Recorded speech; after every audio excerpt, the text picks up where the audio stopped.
Greetings from Purdue University and welcome to the P2P Paper to Publication Workshop. My name is Aaron Hoffman. Publishing articles in peer-reviewed journals is increasingly important for people who want to pursue research-related careers. The P2P workshop is designed to provide students a glimpse of how skilled political scientists develop their research into publications. Each session begins with a brief interview in which we talk to our guests about the strategies they use to achieve this goal. Our guest this week is Dr. Shana Gadarian of Syracuse University. Dr. Gadarian is a rising star in political science, where she specializes in the field of American politics. She's perhaps best known for her work on how threatening situations influence the way voters learn and form political opinions. She's published articles in the American Journal of Political Science, Journal of Politics, Political Communication, Political Psychology. She has a forthcoming book. She has a book under contract from Cambridge University Press. She's won awards from the Robert Wood Johnson Foundation and the National Science Foundation. This week, she's here to present her new research called, best title ever, Gag Reflex, Disgust Rhetoric and Gay Rights in American Politics. Please join me in welcoming Shana Gadarian to P2P.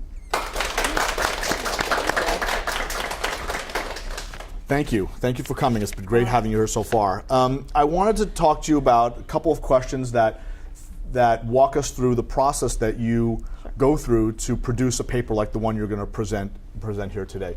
So I guess my first question is, approximately when did you start thinking about this particular subject and this particular project? Right, so I've been thinking about the politics of motion more broadly since I worked on my dissertation project I finished up in 2008. So I've been thinking about what happens when politics is emotional and what that means for voters, how they understand the world. And this particular project is an emotion that I hadn't thought about too much. It's about disgust. And I had a graduate student who took my public opinion class 2 years ago who said, I'm really interested in LGBT rights and I want to learn how to use experiments, and would you like to write a paper with me on the politics of disgust? And I thought, hey, I've been working on anxiety, maybe the next logical step is to talk about disgust. And so we've been talking about this project kind of informally for probably a year and a half, and we wrote an application for our department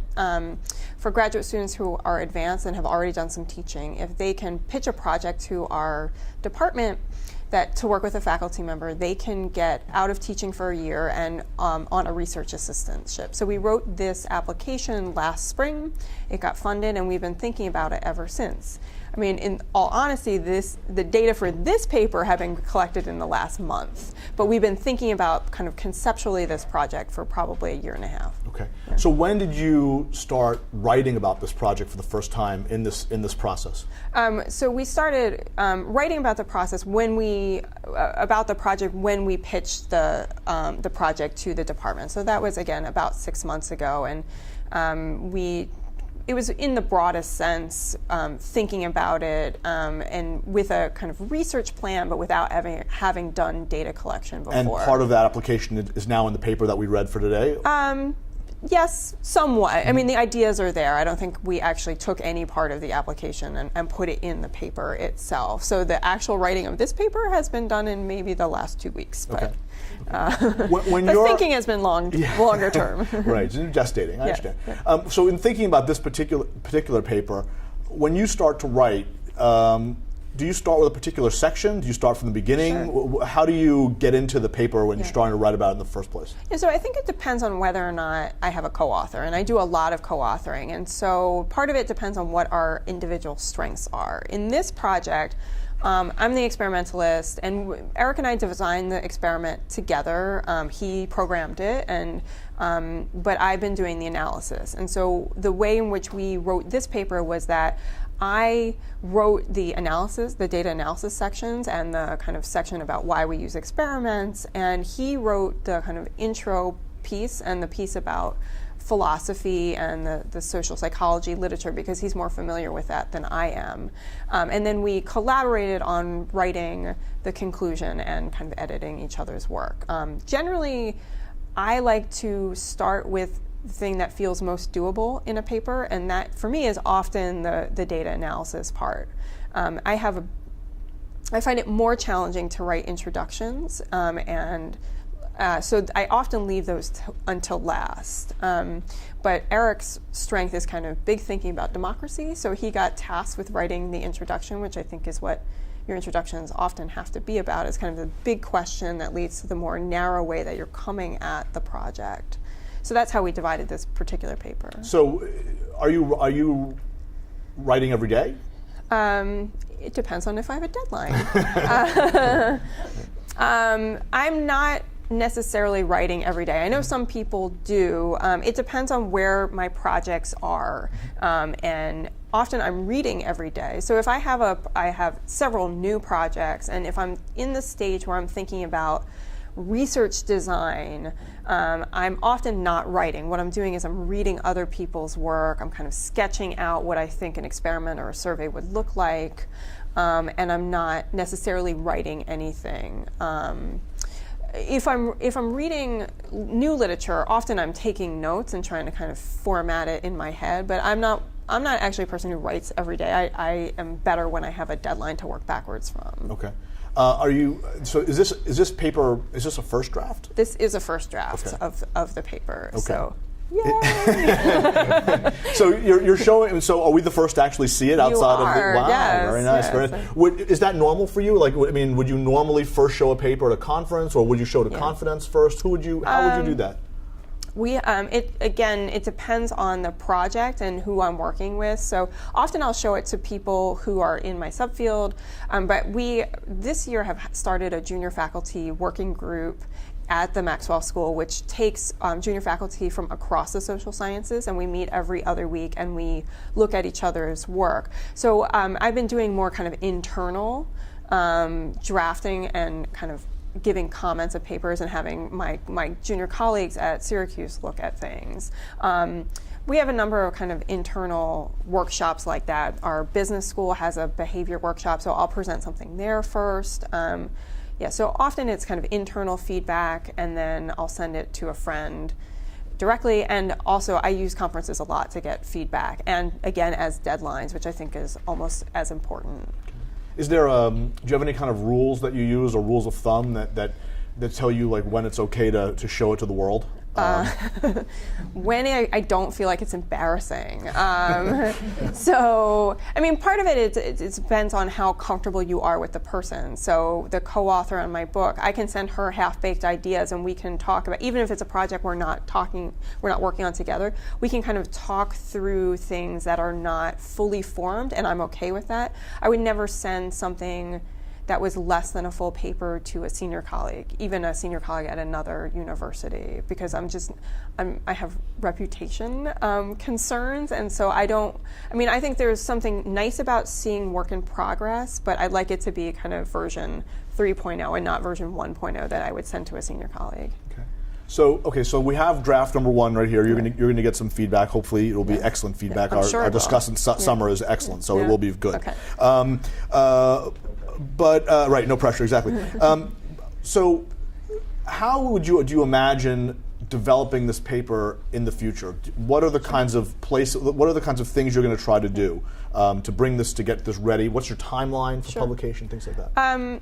So this, for me, is not a primary project. So I'm willing to give this is kind of a side interest, a side project for me. I'm willing to give this some more time, perhaps, than I would if it were my main project, in that I'm going to think about adding at least one more experiment to this paper. I'm not comfortable sending out a paper for publication that has just one experiment, particularly one that has one experiment with a convenience sample. I think it's very hard to get published these days with that.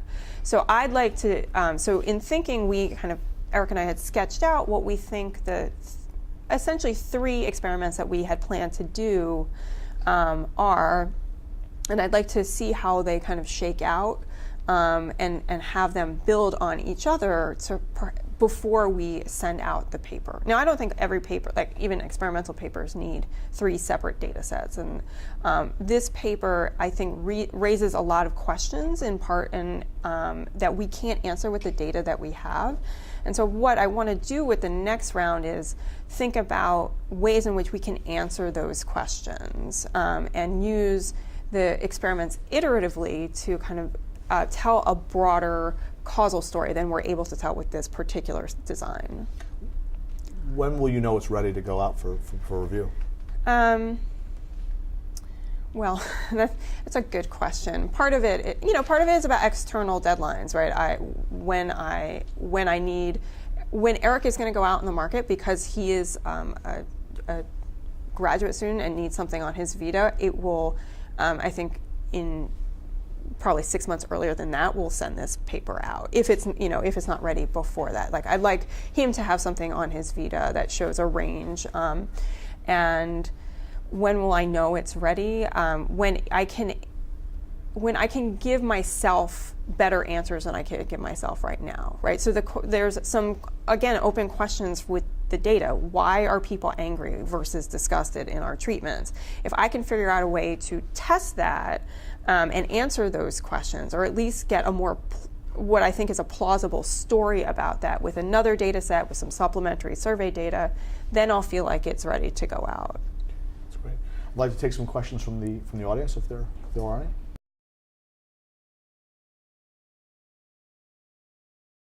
So that's a great question about what I look for in a partnership with a graduate student. So this is my first one. And what was I looking for was areas of complementary interests. So that's generally what I look for actually in all co-authors, not just graduate students, is areas where we have interests that overlap, but that we have slightly different skill sets. And that one of us can add something that I couldn't add by doing it by myself. I think that co-authoring is great. I mean, it's really nice to kind of get out of the loneliness that can be writing by yourself sometimes, right? And then, FaceTiming or Skyping with your co-author makes life less lonely. But it has to be the right partnership, and not everyone has the right chemistry for a working relationship. And so, this wasn't very much of a risk to me anyway. This was an area that I could add something to. It wasn't like I'm delving into something brand new. And it would help Eric. I hope that it will help him on the job market someday. So that wasn't too much of a stretch. You said that he walked into your office and said, "Hey, let's work together." So he also put me on his dissertation committee without asking. So I mean that. So some people are more forthcoming than others. Yes, that's right. Is that a usual thing that happens in your department? The graduate students do that? We have a really small American politics cohort, most of whom are working on law and courts. And so I don't have very many graduate students who are interested in political behavior, and so that doesn't happen to me that often. But I think because we have this kind of institutionalized RA program, that it kind of empowers students to kind of think of a mentoring relationship that they could create under the auspices of also not having to teach for the year. And so they learn from it. We get a research assistant working on a project that is of interest of both of us, and I think it's a win-win. Sure, I think we have, instead of having TA lines for, I think this is for 3rd, 4th, and 5th year graduate students. We have some funding for students that instead of TAing, they get the research assistants. So it's probably 2 students a year, and sometimes they break it up where it's 2 students for an entire year, and sometimes it's they'll give students a half year support. So they'll get support from the RA program for 1 semester, and they'll teach the other semester. Our graduate students teach a lot. I mean, they certainly teach much more than I did when I was in graduate school, and I think that's good, but I also think it's nice to kind of give them a break to step back and think about the other part of the process and working on their dissertations and developing things that are complementary to their dissertations as well. It is not part of Eric's dissertation. His dissertation, he is on public law, and his interest is in LGBT rights and why some rights are easier to implement than others, and why some go through the courts and some don't. So that's his kind of interest there, and my interests are on kind of the political psychology end. And so this won't be part of his dissertation, but I think in thinking through this process of like, we have a variety of rights issues that we ask about. He's really useful in thinking about what are all the dimensions of LGBT politics that activists are asking for support for these kinds of policies, and so he has a lot of knowledge on that end. And I think it's useful for him to think about, why are some policies different than others? But this particular, as far as we've discussed, is not actually part of the dissertation itself. Well, thank you very much. We're all looking forward to hearing your presentation Thank and you. giving you some feedback on a very interesting project. Sure, thanks. Okay.